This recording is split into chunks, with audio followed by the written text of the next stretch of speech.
مجھے اس کی معصومیت پر بے اختیار ہنسی آ گئی۔ میں نے دل میں سوچا اگر یہ چند منٹوں میں مجھے اتنی ساری مسکراہٹیں دے سکتی ہے تو میری زندگی کو کتنا خوشگوار بنا دے گی۔ نکاح کے وقت پتہ چلا کہ ارم نے ابھی ابھی اسلام قبول کیا ہے۔ وہ 2-3 دن پہلے مسلمان ہوئی ہے اور ابھی تک اسے نماز روزے کا نہیں پتہ۔ خیر مجھے کوئی خاص حیرت نہیں ہوئی کیونکہ اپنے حلیے سے وہ غیر مذہبی لگتی تھی۔ نکاح خواہ نے اسے ایک اور سوال کیا کہ کیا وہ کنواری ہے یا نہیں، تو اس سوال پر اس نے چپ سادھ لی۔ نکاح خواہ نے اسے اس کی شرم و حیا سے تعبیر کیا اور خانہ خود پر کر دیا۔ خیر باقی معاملات کے بعد ہمارا نکاح ہو گیا۔ ہم میاں بیوی کے بندھن میں بندھ گئے۔ اس لمحے مجھے لگا جیسے اچانک میری اہمیت سب کی نظروں میں بڑھ گئی ہے۔ جو لوگ کہتے تھے کہ مجھے کوئی بھی اپنی لڑکی نہیں دے گا، جب وہ میرے ساتھ ارم کو دیکھیں گے تو لازمی حیران ہوں گے۔ میں نے سوچ لیا کہ میں اگلے ہی دن رکشے سے چھٹی کروں گا اور اسے اپنے گاؤں لے کر جاؤں گا، اپنے رشتہ داروں سے ملواؤں گا اور ثابت کر دوں گا کہ میرے نصیب میں بھی اللہ نے مجھ سے زیادہ خوبصورت لڑکی لکھی ہے جو شکل و صورت کے اعتبار سے لاکھوں میں ایک تھی۔ نکاح کے بعد کے جذبات ہی اور ہوتے ہیں۔ مجھے ارم سے یکدم محبت محسوس ہونے لگی۔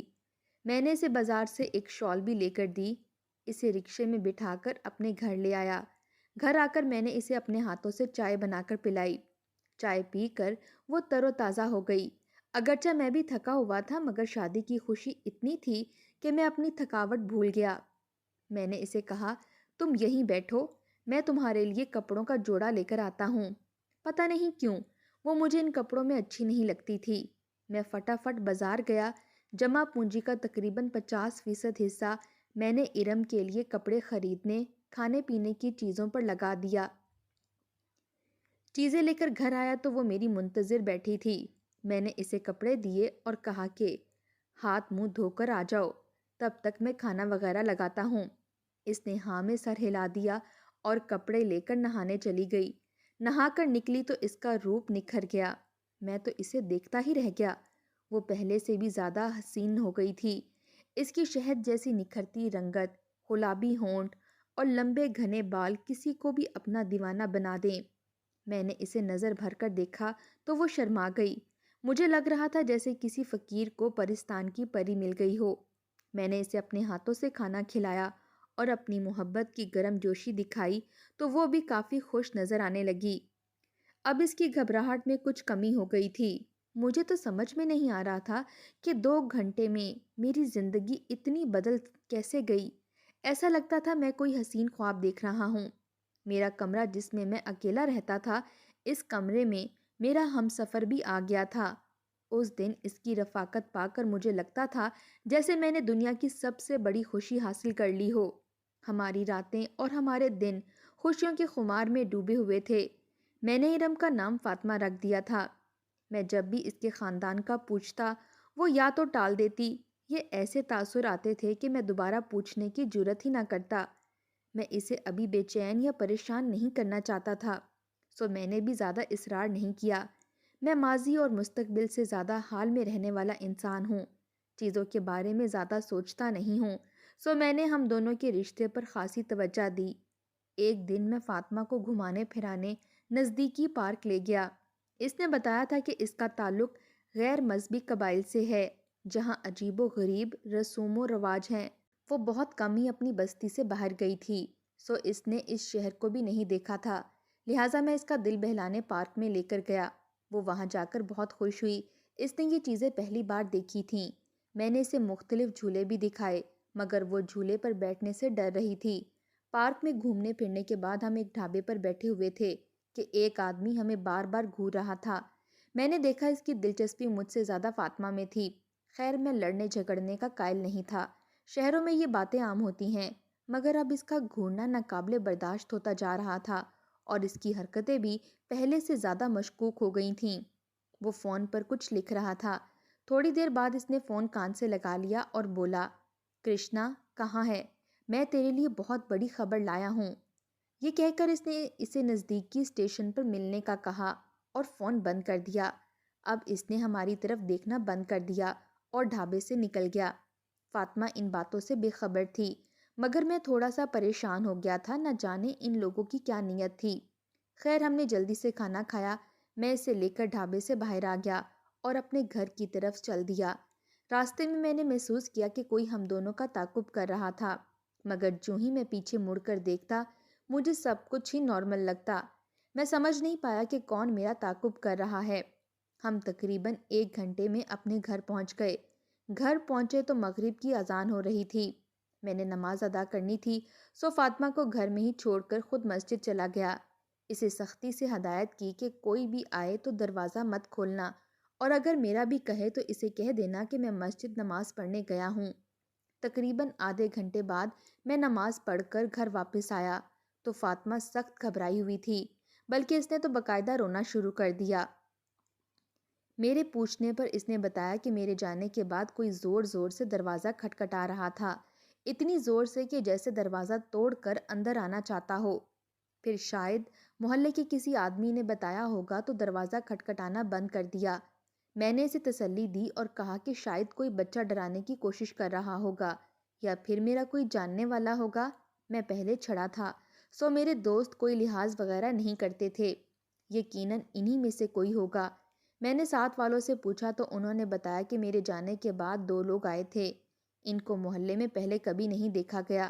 محلے والوں نے انہیں نکال کر باہر کیا۔ یہ سن کر میرا ماتھا ٹھنکا، آخر وہ لوگ کون تھے اور ہم سے کیا چاہتے تھے؟ اگلی صبح جمعہ تھا۔ صبح گھر پر ہی تھا کیونکہ جمعے والے دن میں رکشہ نہیں چلاتا تھا۔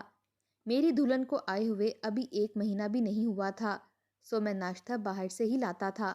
اس دن بھی میں حلوہ پوری لینے باہر گیا۔ واپسی پر آیا تو دروازے پر 2 لوگ کھڑے تھے اور مسلسل دروازہ بجا رہے تھے۔ میں نے پوچھا تم لوگ کون ہو؟ تو بپھر گئے، بولے تو نے ہماری چھوری اس گھر میں رکھی ہے۔ میں حیران ہو گیا اور پوچھا تمہاری کون سی چھوری؟ میرے گھر میں صرف میری بیوی ہے اور اس کا نام فاطمہ ہے۔ ارے ہم سب جانتے ہیں وہ ہماری بیوی ہے، تم نے اسے جبرن یہاں رکھا ہوا ہے۔ میرے چیخنے چلانے پر وہ شخص چلا گیا۔ اگلے روز ایک دوسرا شخص آیا، یہی کہنے لگا کہ یہ عورت میری بیوی ہے۔ مجھے حیرت ہوئی کہ 2 الگ لوگ یہ بات کیوں کر رہے ہیں۔ فاطمہ سے پوچھتا تو وہ گھبرا کر مکر جاتی، لیکن یہ تو سلسلہ ہی جاری ہو گیا تھا۔ روز ایک نیا مرد میرے دروازے پر آتا اور کہتا تمہارے گھر میری بیوی ہے۔ 7ویں دن میرا بھی غصے سے برا حال ہو گیا تھا۔ جو شخص میرے دروازے کے پاس کھڑا تھا میں اس سے لڑنے لگا۔ وہ کہنے لگا کہ ہم تمہاری چمڑی ادھیڑ کر رکھ دیں گے، ابھی دروازہ کھولو اور اسے ہمارے حوالے کرو۔ ان لوگوں کا حلیہ بھی عورتوں جیسا تھا، سر پر چوٹیاں باندھی ہوئی تھیں اور گلے میں عجیب و غریب پٹے ڈالے ہوئے تھے۔ میں نے ان کی بدمعاشی دیکھی تو مجھے بھی غصہ آ گیا۔ میں نے حلوہ پوری سائڈ پر رکھی اور بازو چڑھا کر بولا ہمت ہے تو لے کر دکھاؤ میری بیوی کو، یہ میرا محلہ ہے، سب لوگ یہاں مجھے جانتے ہیں، اگر زیادہ چوں چراں کی تو ایسا پٹواؤں گا کہ واپس اپنی ٹانگوں سے نہیں جاؤ گے۔ میرا یہ کہنا تھا کہ اس شخص نے مجھے گریبان سے پکڑ لیا اور بولا تمہاری یہ ہمت، شاید تم مجھے جانتے نہیں ہو، میرا نام کرشنا ہے اور میرے نام سے بڑے بڑے لوگ کانپتے ہیں۔ مجھے بھی تم سے کوئی ڈر نہیں ہے، جو کرنا ہے کر لو، میں تم سے ڈرتا نہیں ہوں۔ ہماری لڑائی اور شور سن کر محلے کے لوگ بھی جمع ہو گئے تھے۔ یہ لوگ دنگا فساد مچا رہے تھے۔ محلے والوں نے بھی انہیں میرے ساتھ مل کر مارا تو وہ لوگ بھاگ گئے۔ اگلے روز جب میں گھر آیا تو فاطمہ منہ چھپائے کہیں جا رہی تھی۔ اس کی نظر مجھ پر نہیں گئی تھی۔ میں نے اس کا پیچھا کرنا شروع کر دیا، دیکھا تو وہ پولیس اسٹیشن گئی۔ سامنے 7 لوگوں کو دیکھ کر میں حیران ہو گیا۔ فاطمہ کہنے لگی کہ وہ ان کو نہیں جانتی، یہ لوگ اسے روز اس کے گھر آ کر پریشان کرتے ہیں۔ پولیس نے انہیں دھر لیا، میں بھی وہاں اندر داخل ہو گیا۔ مجھے دیکھ کر فاطمہ گھبرا گئی، لیکن میں نے اس کا ہاتھ پکڑ لیا اور کہا کہ یہ لوگ ہمیں دھمکیاں دیتے ہیں، یہ لڑکی میری بیوی ہے۔ پولیس نے ان سے پوچھا تم لوگ شریف آدمی کو کیوں تنگ کر رہے تھے؟ محلے والوں نے بھی میری حمایت کی، جس پر ان لوگوں نے بتایا میں نے ان کے قبیلے کی عورت کو اپنے گھر میں جبرن قید کیا ہوا ہے، حالانکہ وہ ان کے خاندان میں بیائی جا چکی ہے۔ پولیس والوں نے یہ سنا تو اپنی لیڈی کانسٹیبل کو بھی ساتھ لے آئے اور گھر کی تلاشی لینے کو کہا۔ فاطمہ اس سب سے بہت خوف زدہ ہو چکی تھی، خوف سے تھر تھر کانپ رہی تھی۔ اس نے پولیس کے سامنے بیان دیا کہ میں اس شخص کی بیوی ہوں۔ میں نے پولیس کو اپنا نکاح نامہ بھی دکھا دیا۔ پولیس کو یقین دلانے میں میں کامیاب ہو گیا تھا، تو پولیس ان لوگوں کو اپنے ساتھ تھانے لے گئی۔ ان کے جانے کے بعد کچھ سکون ہوا تو میرے حواس بحال ہوئے۔ میں سوچ میں پڑ گیا کہ آخر یہ لوگ کون تھے اور بلا وجہ تو نہیں آئے ہوں گے، ضرور یہ فاطمہ کو جانتے ہوں گے۔ اور پھر کل جب ہم ڈھابے میں بیٹھے تھے تو وہ شخص گھور گھور کر فاطمہ کو دیکھ رہا تھا۔ اس نے فون پر بھی کرشنا نامی بندے کا ذکر کیا تھا، جبکہ اس شخص نے بھی اپنا یہی عجیب نام بتایا تھا۔ خیر، میں نے دروازہ بند کیا تو دیکھا فاطمہ رو رہی تھی۔ میرے دل میں نہ جانے کیوں ابھی بھی اس کی محبت ہی تھی۔ میں نے اس کے کردار پر شک نہیں کیا۔ میں نے فاطمہ کو ناشتہ وغیرہ کروایا اور پھر اسے کہا، فاطمہ، تم میری زندگی بن گئی ہو۔ اگر تم مجھے اپنے ماضی کے بارے میں نہیں بتاؤ گی تو میں کیسے ان لوگوں سے بچ پاؤں گا؟ خدا نخواستہ کبھی یہ لوگ ہمیں نقصان پہنچا دیں، میں تن تنہا آدمی ہوں۔ اگر کہیں کوئی نقصان ہو گیا تو میں برداشت نہیں کر پاؤں گا۔ میرے کوریدنے پر فاطمہ نے بتایا کہ اس کا تعلق ایک غیر مذہب قبیلے سے ہے۔ یہ شخص جس نے اپنا نام کرشنا بتایا تھا اور جو ان کے دروازے پر بار بار انہیں آ کر دھمکاتا تھا، وہ اس کا نام نہاد شوہر تھا، اور اس کے ساتھ جو ناٹے قد کا آدمی تھا یہ اس کا دیور تھا۔ مزید پوچھنے پر فاطمہ نے بتایا کہ یہ لوگ 7 بھائی تھے، ان کی کوئی بہن نہ تھی، اور اپنے قبیلے میں انہوں نے اپنی فوج نما بدماشوں کی ایک ٹولی بنا رکھی تھی۔ یہ کسی شخص سے جو بات منوانا چاہتے اپنی طاقت کی بنا پر منوا لیتے تھے۔ اس علاقے میں بظاہر تو سارے شریف تھے، رسم و رواج کے پابند تھے، مگر ہر گھر میں برائی کا ایسا شرمناک باب تھا جسے بیان کرتے ہوئے بھی شرم آتی تھی۔ گاؤں میں سونے اور چاندی کے بغیر شادی نہیں ہوتی تھی۔ آنے والی دلہن کو سونے میں لاد دیا جاتا تھا اور اس کے لیے بے تحاشا انتظامات کیے جاتے تھے۔ بعض اوقات لوگوں کی ساری جمع پونجی ایک ہی شادی پر ضائع ہو جاتی تھی، جبکہ سونے چاندی کے بغیر کسی عورت کی شادی توہین سمجھی جاتی تھی۔ مگر شادی کے بعد جو کچھ ہوتا تھا اس سے معاشرے کو کوئی سروکار نہیں تھا۔ آج سے 6 مہینے پہلے میری بھی شادی ہوئی تھی۔ مجھے سونے اور چاندی میں تول دیا گیا۔ میرے ماں باپ کو بھی بھاری رقم پیش کی گئی اور یوں میں بیاہ کر کرشنا کے گھر آ گئی۔ کرشنا کی ہیبت سے سارا علاقہ ڈرتا تھا۔ اس کے 6 بھائی اور بھی تھے، اور شاید یہی وجہ تھی کہ وہ اپنی طاقت پر خاصا اتراتے تھے۔ شادی والے دن گھر میں کوئی عورت نہ پا کر مجھے عجیب سی الجھن ہوئی۔ اس کے باقی بھائی بھی مجھے مذاق میں چھیڑ چھاڑ کرنے لگے، جو مجھے بہت ناگوار گزری۔ میں اپنے علاقے کی روایات سے واقف تھی اور مجھ پر یہ لازم تھا کہ میں اپنے دیور اور جیٹھوں کی بھی خدمت کروں، بلکہ ان کی تسکین کا بھی ذریعہ بنوں، لیکن نہ جانے کیوں میرا دل یہ گوارا نہیں کرتا تھا۔ مجھے ان کی باتیں بہت ناگوار گزر رہی تھیں۔ اس دن اذیتوں کا ایک نیا سلسلہ شروع ہو گیا جو ختم ہونے کا نام ہی نہیں لے رہا تھا۔